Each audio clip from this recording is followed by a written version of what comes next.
ஆயிரத்துக்கு வந்தா எண்டி இப்படி போ, அப்படி படு, இப்படி புடவை கட்டு, அப்படி ட்ரெஸ்ஸை போடு. இப்போது ஐயராத்தில் கூட சடங்கத்தை விட்டாங்க. இப்போ நம்ம வீட்டுக்கு தான் அதிகமான சடங்கு பண்ணுறாங்க. இந்த டைரக்ஷன் என்ன சொல்ல வராங்க, நடிப்பு என்ன சொல்ல வராங்க, வெற்றிமாறன் இந்த படத்தை எதுக்கு ஏற்றாருன்னு ஒன்றுமே புரியாததான் 200 டிக்கெட்டை கொடுத்துட்டு நாங்களும் படம் பார்த்துருக்கோம். நீங்கள் வந்து பார்த்தீங்கன்னா அந்த லவ் அது என்னை இப்படி கஷ்டப்படுத்துனாங்க, அவ்வளோ கஷ்டப்படுத்துனாங்க.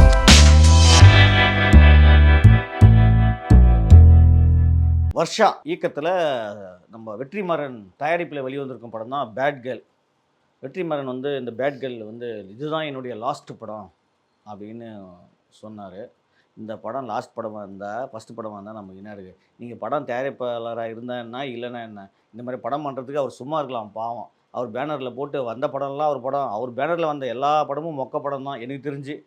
அவர் டைரக்ட் பண்ண படம் கிடையாது. அவர் பேனரில் போட்ட எல்லா படமுமே சுமாராக மொக்கையாக ஓடின படங்கள் தான் அவர் போட்டது. அதே மாதிரி இந்த பேட் கேர்ள் படம் பார்த்துட்டு என்னடா இது சென்சார்லாம் அப்படி கட் பண்ணிட்டாங்களாமே, ஐயோ சென்சார் ஆஃபீஸ்லாம் வந்து இந்த படத்தை சுக்குநூறாக்கிட்டாங்கன்னு போய் படம் பார்த்தா அதெல்லாம் ஒன்றுமே கிடையாது. என்ன அசிங்கமாக பொண்ணுங்க பேசுகிறத கட் பண்ணியிருக்காங்க, வேறு ஒன்றும் பெருசாக இல்லை. பேட் கேர்ள் கதை என்னன்னு பார்த்தீங்கன்னா, ஒரு ஐயராத்து பொண்ணு அஞ்சலி சிவராமன் ஒரு ஐயராத்துலேருந்து ஒரு ஸ்கூல் போகிறாங்க. பள்ளிக்கூடத்துக்கு போகிறப்போ அங்கே ஒரு சின்ன லவ்.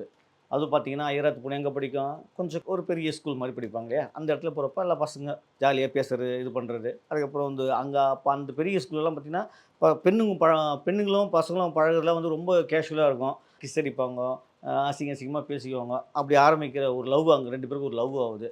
லவ் ஆனோடனே அது வந்து ஒரு பொண்ணு வேற ஒரு பொண்ணு மாட்டுது. அந்த பொண்ணு வந்து சொல்லுது, மேடம் நாங்கள் அந்த பொண்ணை பார்த்தா நாங்களே கிஸ் பண்ணோம் அப்படின்னோடனே உடனே அவங்க கூப்பிட்றாங்க. கூப்பிட்டு பார்த்தீங்கன்னா மொபைல் வச்சுருக்காங்க, அப்போ பசங்களும் இதெல்லாம் பேசுகிறாங்கன்னு சொல்லி அங்கே வந்து அந்த சின்ன ஸ்கூல் லவ் வந்து பிரித்து விட்றாங்க 2 பேரையும். அங்கே ஒரு லவ் பிரியுது.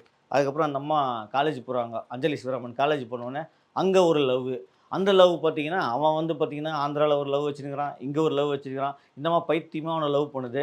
2 பேரும் கஸ்டமர்ஸ் ஆகுது, கிஸ் ஆகுது, மேட்ரு நடக்குது, எல்லாம் நடக்குது. நடந்து என்ன ஆகுதுன்னா, அவன் பார்த்தீங்கன்னா உடனே அவன் அங்கே ஒரு லவ் இருக்கான், அவன் மேலே பைத்தியமாக இருக்குது. கடைசியில் அவன் என்ன பண்ணுறான், அவனும் இதை வெறுக்கிறான்.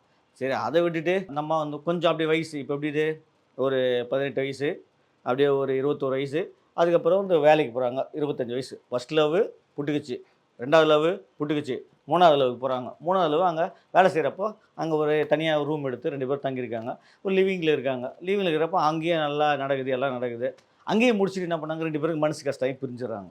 இதில் இந்த ஆயிரத்துக்கு வந்தா எண்டி நீ இப்படி போ, அப்படி படு, இப்படி புடவை கட்டு, அப்படி ட்ரெஸ்ஸை போடு, அப்படி இதெல்லாம் வழக்கமாக எல்லா ஐயராத்துன்னு மட்டும் இல்லை, எல்லா வீட்லேயும் சொல்கிற கதை தான் இது. ஒரு பொண்ணுன்னா ஒரு பயம் இருக்கும், அம்மா பார்த்து போமா, பார்த்து நடந்துக்குமா, அவங்க ஏன் பேசுகிற, இவங்க ஏன் பேசுகிற, காலம் கெட்டு போய்க்குது அப்படின்னு சொல்கிறது எல்லா வீட்லேயும் தான் இருக்கும். இதுதான் ஐயராத்தில் தான் 1008 சடங்கு பண்ணுற மாதிரி. இப்போது ஐயராத்தில் கூட சடங்கத்தை விட்டாங்க. இப்போ நம்ம வீட்டுக்கு தான் அதிகமான சடங்கு பண்ணுறாங்க, அந்தளவுக்கு ஆகிப்போச்சு. அந்த மாதிரி இப்போ என்ன ஆச்சுன்னா, அந்த அம்மாவை அங்கேயே கண்ட்ரோல் பண்ணி திருப்பி அங்கே வந்து 3வது லவ், அங்கேயும் லவ் புட்டுக்குது. அப்புறம் இந்த மாதிரி தனிமையிலே இருக்காங்க. தனிமையிலே வாழ்க்கைனா இதுதான், பாடம் எடுக்கிறாங்க, அப்படியே கதையே போகுது. ஃப்ரெண்ட்ஸ் இருக்காங்க கூட. இப்படியே இந்த படம் அந்த அம்மா ஏன் வாழ்கிறாங்க, எதுக்கு ஸ்கூல் போனாங்க, எதுக்கு காலேஜ் போனாங்க, எதுக்கு வேலைக்கு போனாங்க, எதுக்கு படித்தாங்க, எதுக்கு ஃப்ரெண்ட்ஸோடு இருக்காங்க, எதுக்கு தனிமையாக வராங்கன்னு அந்த அம்மாவுக்கே தெரியாத வாழ்க்கை வாழ்கிறாங்க. நாங்களும் இந்த படம் பேட் கேர்ள் எதுக்கு வந்தோம், இந்த அம்மா என்ன சொல்ல வராங்க, இந்த இந்த டைரக்ஷன் என்ன சொல்ல வராங்க, இந்த நடிப்பு என்ன சொல்ல வராங்க, வெற்றிமாறன் இந்த படத்தை எதுக்கு ஏற்றாருன்னு ஒன்றுமே புரியாததான் 200 டிக்கெட்டை கொடுத்துட்டு நாங்களும் படம் பார்த்துருக்குறோம். அவங்க இந்த கதை எங்கே போகுது ஏது போகுதுன்னு தெரியாத ஒரு போகிற போக்கில் போகுது, அந்த அம்மா போகிற போக்கில். நாங்களும் சரி வந்துட்டுமே இது என்னடா சொல்லி தொலைறிக்கணும்னு நாங்களும் போகிற போக்கில் படம் பார்த்துட்டு வந்தோம். இந்த பேட் கேர்ளை ரொம்ப ரொம்ப பேட் எக்ஸ்பீரியன்ஸ் ஆகிடுச்சு. இந்த படம் பார்க்குறப்ப எங்களுக்கு அவ்வளோ கடுப்பாயிடுச்சு. ஏம்மா ஒரு பொண்ணு இதெல்லாம் நாங்கள் 1008 காலேஜ் ஸ்கூல்லலாம் பார்த்துட்டோம்மா. லவ்வுக்கு அப்புறம் என்னங்க இங்கே இப்போ நீங்கள் எல்லா பொண்ணுங்களும் அதுதான் வந்து பப்பு அது இது ஜாலியாக சுற்றுதுங்க. வில்லேஜில் இருக்கிற பொண்ணுங்களாம் இப்போ ஹாஸ்டலில் வந்து படிக்க ஆரம்பிச்சு வெளியே ஜாலியாக சுற்றுதுங்க.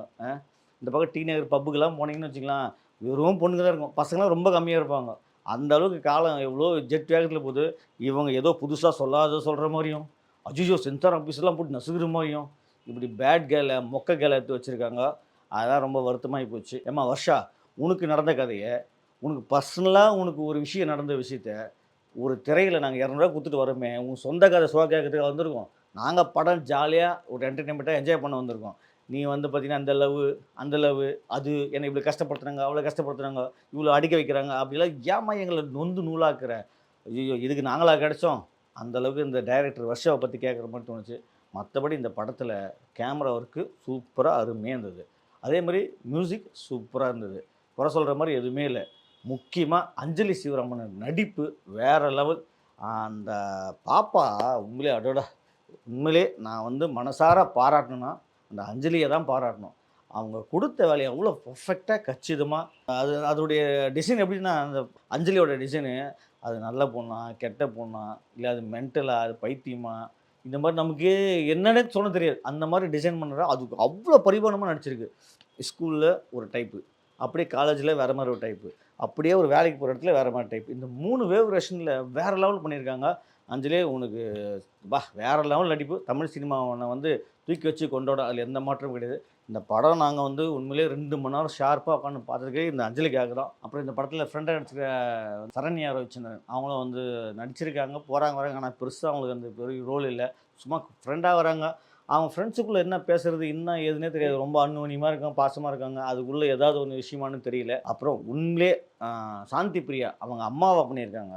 அடடா சூப்பர்மா. அந்த அம்மா வந்து ஒரு ஐயராத்த பொண்ணு எவ்வளோ அழகாக சூப்பராக ஒரு அம்மானா எவ்வளோ ஷெட்யூலாக நடிச்சிருக்குன்னா அவ்வளோ ஷெட்யூலாக பண்ணியிருக்காங்க. அவங்களுடைய பர்ஃபார்மன்ஸு சூப்பராக இருந்தது. மற்றபடி இந்த படத்தில் இன்னொரு முக்கியமான விஷயம் என்னென்னா, 3 பேருக்கும் லவ், 3 பேருக்கும் கிஸ்ஸு, 3 பேருக்கும் மேட்ரு. திருப்பியும் பார்த்தா கூட திருப்பி மேட்ரு பண்ணலான்னு போகிறாங்க. அய்யய்யோ, இது என்ன எந்த ஆங்கிளில் எடுத்துக்குதுன்னே நமக்கு புரியல. இது ஒரு படம்னா ஓரளவுக்கு ஏதாவது, அதான் சொன்னேனே, இந்த படம் எதை நோக்கி போகுதுன்னே நமக்கு தெரியாது. அப்பா, நமக்கே வந்து ஓரளவுக்கு வெறுப்பாகி போச்சு. மொக்கப்படுத்தி வச்சுருக்காங்க. ஆனால் டைரக்ஷன் மொக்க, கதை மொக்க, படம் மொக்க, மொத்தத்தில் மொக்கையோ மொக்க இந்த பேட் கேர்ள். இந்த வீடியோ உங்களுக்கு பிடிச்சிருந்தா லைக் பண்ணுங்கள், கமெண்ட் பண்ணுங்கள், ஷேர் பண்ணுங்கள், சப்ஸ்கிரைப் பண்ணுங்கள்.